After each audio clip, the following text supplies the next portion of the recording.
kwenye mabaa twende kucheza tu, lakini tunajua tumekuja hapa sababu ya nini. Soma tena, ni kusoma tu. Soma tena 1 Timothée, soma 1 Timothée, chapitre 2, verset 14. Chapitre 2, verset 14. Chapitre 2, verset 14. Biblia inasema hivi: nimewaandikia ninyi akina baba, kwa sababu mmejua yeye aliye tangu mwanzo. Nimewaandikia ninyi vijana, kwa sababu mna nguvu na neno la Mungu linakaa ndani yenu. Basi, asante. Ninawaandikia ninyi vijana sababu gani? Sababu gani? Na tena sababu gani? Sababu mna nguvu na tena neno la Mungu linakaa ndani. Haleluya. Soma tena 1 Timothée chapitre 4 verset 12. Dieu itakuwa ya mwisho.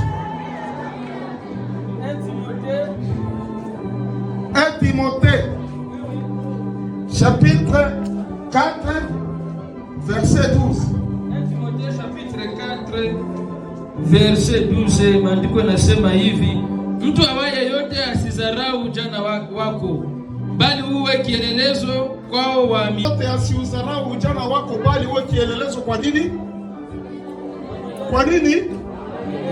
Na kwa nini? Na kwa nini? Voilà.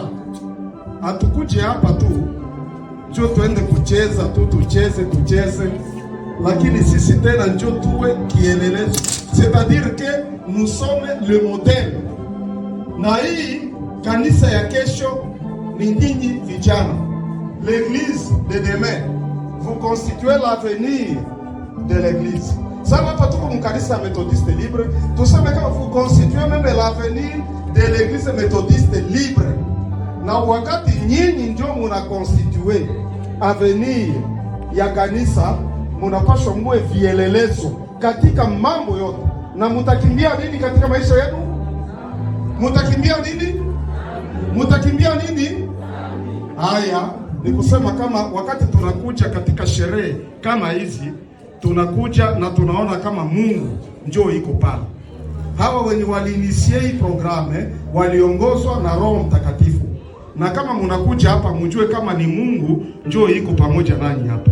Na sasa katika dunia hii kuna vishawishi vingi, na wale watu wote ambao wanapenda kuvuruga kazi wanatumikisha tena nyinyi ndani katikati ya vijana, ndio tutakuja mashujaa kwa kufanya kazi ya shetani na kuangusha wengine. Na katikati ya vijana pia ndio Roho Mtakatifu atatumikisha vijana kwa kutumika kazi ya Mungu. Sasa sisi tutatumikishwa kwa kufanya kazi gani? Kazi gani? Hapa. Kwa hiyo tunashukuru sana kwa wainitiateur wa hii seremoni, na tunasema muendelee kuishi katika kanisa na katika kila kitu ambacho munafanya ndani ya kanisa. Mujue kama munaifanya avec une même vision ya kuhubiri Injili, ili siku moja mkamate jeunesse ingine muwavute waje wengi kanisani kusudi twende mbinguni. Mungu awabariki katika kazi mnafanya. Asante.